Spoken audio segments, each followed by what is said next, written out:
So let's jump in and get started. I am going to be looking at a schedule that I've already prepared. It's somewhat of a baseline schedule, and we're going to be walking through the process of updating it and bringing the progress up to date. So let's start with just looking at my bar chart. One of the things that I like to do is to be able to see my progress line. And you can see right here, my progress line is somewhere towards the end of September. In fact, if I go over here to my progress periods and I select my project report date, which is the same thing, if you've used P6 before, that's the same thing as a data date, right? This is progress entry period. And right now it's set for 9/27, right? Now I can't see that over here because I don't have my progress entry period line set up. So let's do that first. Let's go to Format Bar Chart over here in this bar chart area. And in the Progress tab right here, you can see my lines are not turned on, and I want to turn those on. Now you can set multiple progress entry periods. I've used Powerproject, worked on projects where I've used multiple project entry periods, and you can have a different color for each line. It does a lot of different things, but I find it pretty or considerably easier just to maintain one progress date and just continually change the date. So in this case, we're going to I could have multiple colors. In this one, I'm going to do a color override and just kind of give it a dark blue.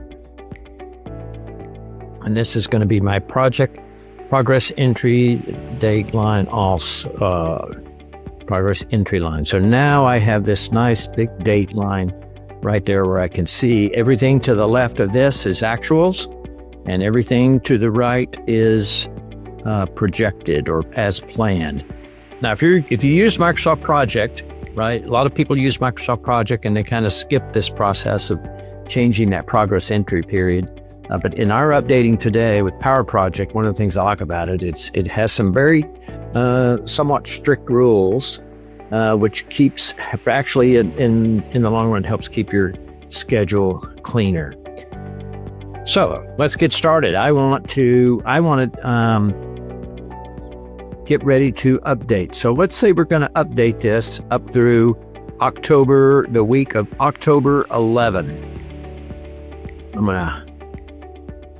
I'm going to go through the week of October 11. So we're going to say it's Monday. So I'm going to show you how to update manually first. And that's how most schedulers I did it like this for years. Most schedulers still do it like this. And I just call it a manual update where you're manually entering in actual start, actual finish dates, and so forth. So first thing I'm going to do, there's a couple of things that are just on scheduling in general that are good to keep an eye on. I have an auto-reschedule on and off button, right? What that means is if it's turned on and I make a change over here, it automatically reschedules, right? So that's what that's for. If I turn that off, I can make a change and nothing moves. It doesn't reschedule until I tell it to. But I like to have that on or off. Usually if I'm doing a manual update, I'll leave that off. And if this is grayed out, you can get to it, you can turn it on by this little arrow here at the bottom is reschedule options. And that opens up this screen. And here are a lot of options, but right down here at the very bottom right, you have the option to reschedule all, okay? And when you turn that on, that'll turn on and off. So I'm gonna leave that off for right now. And I've got my auto schedule off, and I'm going to set up the columns that I want. Now, the way I like to update is I like actual starts, actual finishes, and remaining duration. Some people will do actual start, actual finish, and % complete. right? But I personally, I don't use percent complete when I'm updating. If someone tells me, they're 50% complete, my response typically is, well, I'm very impressed.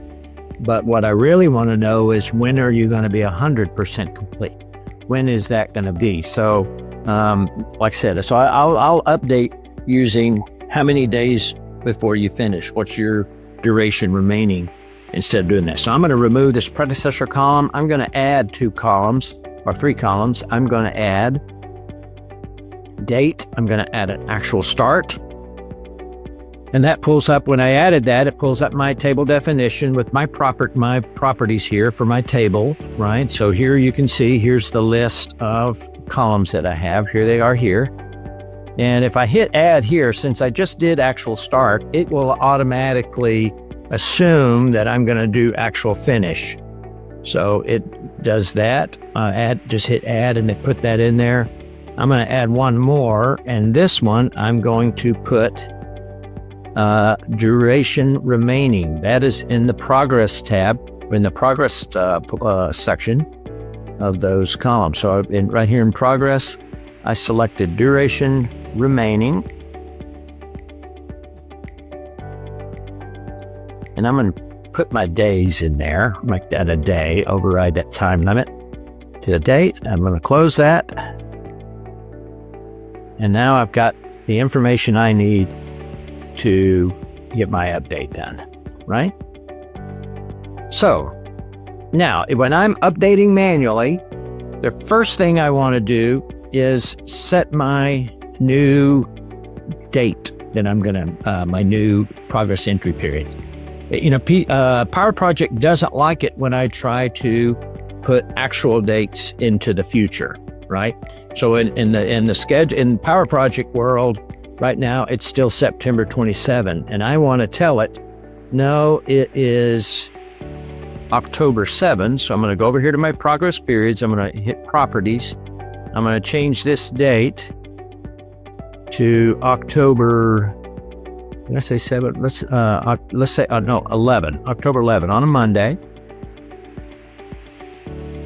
And notice how that made my line jagged now. So it's telling me, here is my new data line, but here are items that I have that are left, that have not been statused, and I need to status those, right? So I've got a couple of things I can do. I can just right click and hit my, and in this case, I'm going to say this finished on the 27th, right? It's that simple. I don't have to click actual start or anything like that. I just put the date in, and it knows that if it's left of this October 11 date, that it's actualized. And here, if I do have my percent complete button, this is if I add my percent complete column, I always have the option of just saying, let me move my bar chart over just a touch. With this column, I have the option here of just saying this is 100% complete, and it will put the dates that I had in there, right? So then I can make the adjustment to those if I need to, right? And change that date, right? So same thing here. If I put this one's 100% complete, it's going to automatically put that date that I had in there as the actual finish, right? Not going to adjust that. Let's say my excavate and grade was supposed to finish, but it didn't, right? So if I come in here and I put, let's say I put 95%, right? See how it didn't, it made that jagged, right? And it, as soon as I schedule it, it's going to push this little piece out here, right? So I know it started, and I'm going to leave this. Let's take that back to 0. And I'm going to say it started on 9/24. Or what date did we have? I think we had 9/28. That's what it was. 9/28. And notice how when it automatically put that finish date based on what my duration, it was just guessing. So all I have to do here is come in and say, no, there's 2 days left on that, right?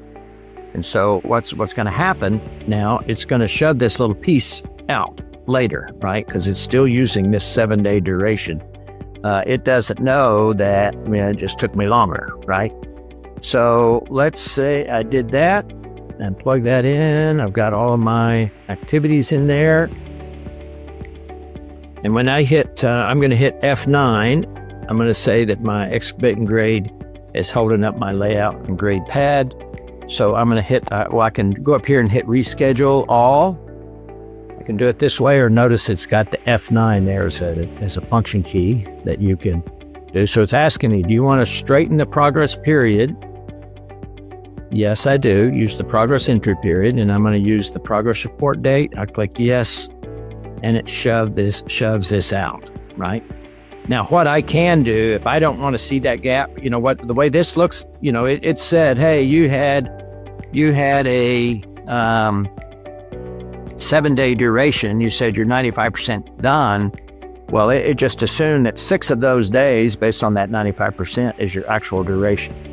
And so sometimes I'll come back in here and I'll just slide that back over and fill that gap in, right? So that's not essential, but that'll give you a better representation of what your actual duration was. Your actual duration, instead of 7, was actually 10, right? That's where we're at now, okay? So that is updating manually. Let's do that one more time. Let's go out to, just so you can see that, and let's see if there's any issues. If you have any questions, you know what? Let me turn your microphones on, and that way you can ask some questions if you, let's see here. Give me a second to turn your microphones on. By the way, thanks for showing up today. Got a good group in here. All right. So, yeah, if you have any questions, just speak up. So let's do this one more time. So step 1, set my progress entry period. So on this one, I'm going to set it for, move it out a couple weeks for October 25. Right. So once again, here's my status line at my progress entry period line. That's out at October 25. And it's as simple as just coming in here. Yeah, that finished. And if it finished on that date that I was showing, then it'll put that in there automatically, and I don't even have to mess with it, right? Same thing on here. If I say, yep, layout and grade pad finished, but we actually finished that a day early, I can make that adjustment. Real simple, real simple. Same thing with I can say, I can go about this several different ways. 1019, I actually started this on 1021. Whoops, that's the wrong. I said that. That's 921. And watch what happens here. Shoved it right back out to 1021, but it's not finished. Let's say I've got 3 days left. And I'm going to pull that back.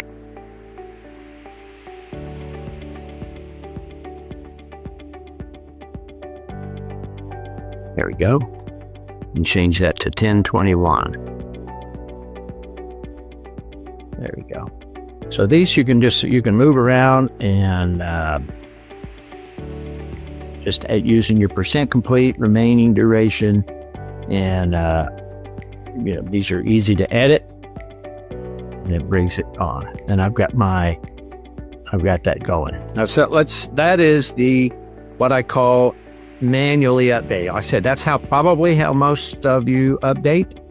Plug it in. Like I said, this one, the key here is setting your project report date first, because Powerproject doesn't like putting actual dates after that progress date. So I like to change that first, get my jagged line, and then go down and update the ones that are in there. Okay. If there are no questions, somebody's got a question here. Let's see what we got here. Or somebody's got a hand raised. Hey, Dave, this is Dave. Dude. Hey, quick question. So on line 15, how you extended that out, that changes the say the original duration from 7 days to 10 days. Right. So leaving that blank without extending that out will basically just display that activity. There's nothing happening that week. That's Correct. You can take this off, right? And it'll adjust that duration accordingly. Right. So that space between the two, when you updated in previous, that's basically representing they didn't do any of that work that week. Correct. So, I mean, that's one of the features in Powerproject. You know, a lot of times you could actually, you know, I could take my farm and poor footings and say, you know what, we did a portion of it, but we have an extra portion that still hasn't been done yet.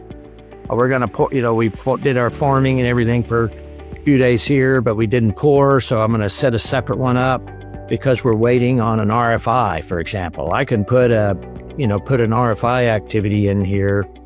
Let me insert a bar. And, you know, I could put an RFI activity and actually tie it to that extra duration that's sticking out there, right? So it's kind of treating it like a separate, you know, it's if I come over here, that's actually two farm poor footings that roll up into one. Now you got to be careful doing that, you know, particularly if you're going back and forth with P6. You know, that's a really great function and Powerproject really likes it. P6 doesn't like that. P6 won't show you this kind of a gap, right? So as long as, you know, right, so P6, which just has one bar all the way across, where here you could say, we worked 4 days here, we did 3 more days here, we did 6 days there, kind of a thing. You know, if you're taking, that's the only problem with doing these kind of things is you have to be careful if you're submitting and, you know, when you export to XER, because P6 doesn't do that. It will, you know, you have to be real careful what logic you're tying in, particularly on these activities that are split like that, because P6 doesn't really know what to do with those split activities very well. So you have to be careful on that. Okay.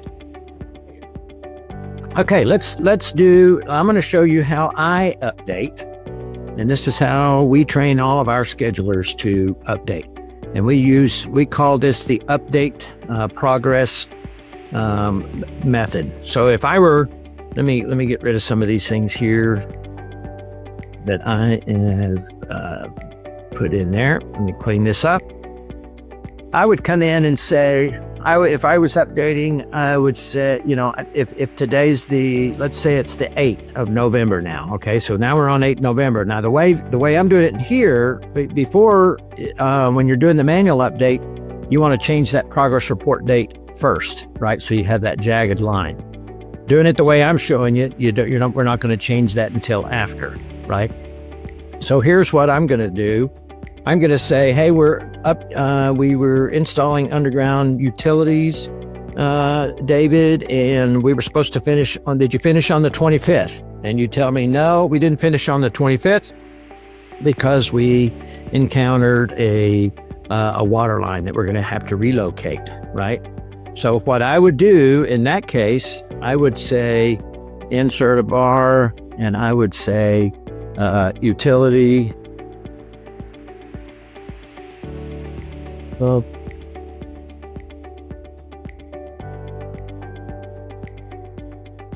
Relocate, you know, water line. A lot of times I'll, you know, put in here delay, you know, whatever kind of process you, however you document it. I'll do something like that I can run a filter on later.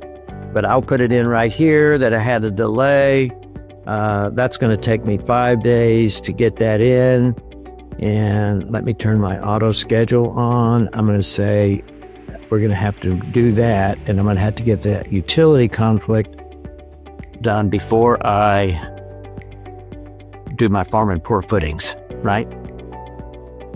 Now, if I had made a baseline, I could be doing a comparison and showing the delays, but here's what I do. I mean, so I put it in there, and then we're still talking about the 8th, and I'm like, did you get that utility conflict? Yes, we got it done on the 3rd. So we started farming our footings on the 4th, and we should finish on I would say, are you going to finish on the 8th? No, we'll probably finish on the 9th. So I'll go ahead and just bring that out to the 9th.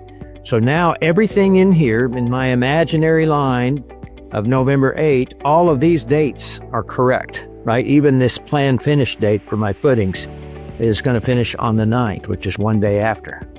Once I have that set up and I have all of my activities where they're supposed to be within that little window between the 25th and the 8th, I'll come over here and I'll say, okay, now I'm going to change this to the 8th.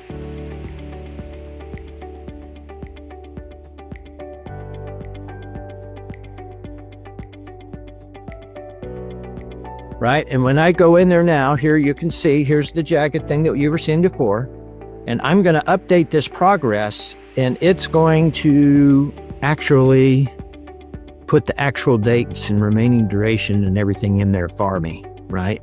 So once I get everything fitting just right, I come up here to the very top. I could do this, by the way, at any summary level, but at the very, very top, that's the summary for the whole project, and I'm going to update all of those. And I just right click on this and I say progress up to my progress entry period of November 8. I click that and it noticed its status that, and it put all of my actuals in here. It put 2 days in my deal there. So in this case, not only do I have my actual start and finish dates, but I actually have my delays. There's no gaps in my schedule, where you're just plugging in actual starts and finishes. I see it all the time. People finish something on Tuesday and the successor didn't start till Friday with no explanation or whatever. In this case, the only way I can move that activity out to Friday is I have to put something in front of it. I have to say, subcontractor coordination or RFI. I have to put something in there in between those, that's predecessor and successor, that's going to push that activity out till Friday. So it forces my schedulers, of the schedulers on our team that are working with our clients, it forces them to build a full story. There's no gaps, right? And even as built logic, if I come in and I say, okay, now it's the 22nd of November, we'll say it's the 6th of December, and I'll say, well, actually now we, instead of doing we actually, on the, what did I say, the 6th of December, I'll say, yeah, we actually started the roof joist early. Oh, yeah, when did you start that? Well, we actually started that, let's say we got 5 days in there, and I'm going to make that a finish to finish, right? So let me turn my auto schedule on. But it wasn't a finish to finish completely. It was a finish to finish with, I don't have my lag show it. Let me pull up my column with my lag in it. I'm going to say that was a finish to finish 3-day lag, right? So that allowed me to start my roof joist and deck early. So I did make that up, and we did finish that, and we've already started our exterior framing, right? So now I have everything. Once again, I've changed the logic to get the dates to move. The only way I can move, if you looked at our schedule or in our discussion earlier or in any of our training sessions, I emphasize that there's really only 3 things that make up the 3 parameters that make up a CPM. It's your durations or time, your scope or activities/tasks, and logic, right? So those are the only 3 things that I want to change. I don't want to use constraints. I don't want to use any of the extra tools that I do. I just want to use those to get my dates to fit just right. So it forces me to, I could have either made this a start to start, my structural steel, to show how that started earlier. I would adjust that logic to be able to bring those roof joists back, or I could insert a delay like we did a while ago with that utility conflict to show the activity pushing out. And then once I get everything, all those dates set the way I like it, I come over here, change my report date, change this to December 6th. And it's going to go in and put actuals in on, it's going to actualize everything up to this line, and then everything to the right of it, it's going to give, when it started and what the durations are. Once again, I go back up here to the top, click on my summary, and progress up to progress entry period. And it puts in all my actual dates. It's got my as-built, not only as-built start and finish, but I have my as-built logic. I've got my as-built changes, everything in there. And that's the way I work through it. Now, keeping track, obviously doing, making a baseline every time you do that before you start updating. I could look at it, see what's happening. One of the reasons I like this is if I'm changing things as I go, a lot of times if I'm doing that manual update, and I'm just plugging in actual stuff, but actual dates, I really can't see what's going on. In this situation, if I can't start, let's say I can't start this interior framing because they have I say, okay, we're going to start the framing on the 15th. No, we can't start that framing because we have some layout issues and they're going to do some redesign or whatever. Well, the only way I can get that interior frame to move out to when I think it's going to start is adding that delay activity in there. So using this method really helps force yourself, but even your staff. It forces you to actually put as-built things or as-built details in the schedule that's going to do it. So that's a really good deal. Any questions on that? You can just unmute and speak up if you want. Hey, John. Yes. So how do you keep is there some way that this records your baseline without recording a baseline? But how do you look back and see how your schedule's doing according to the original baseline? Very easy. We have we have some good baseline training sessions, so you'll have to come to that. I'm not going to show you here. No, I'm just kidding. Just kidding. Real easy. You go here to your project ribbon, and here's your baseline manager, right? So I can, right here, that's an old one there. Let me get rid of that one.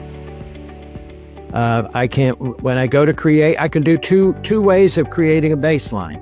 I can just say new, and I can call this, current baseline, or let's just call this, this was December 6th,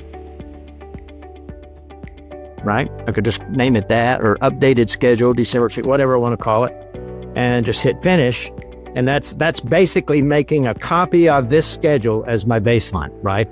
I can color, here's where I change the color of the bars and all that kind of stuff, right? Well, I didn't do that, right? Let me select it and then change the color of the bars. Right, so that's your baseline. If I forgot to do that and I went on ahead and started updating, then I can go back and find that copy by hitting import.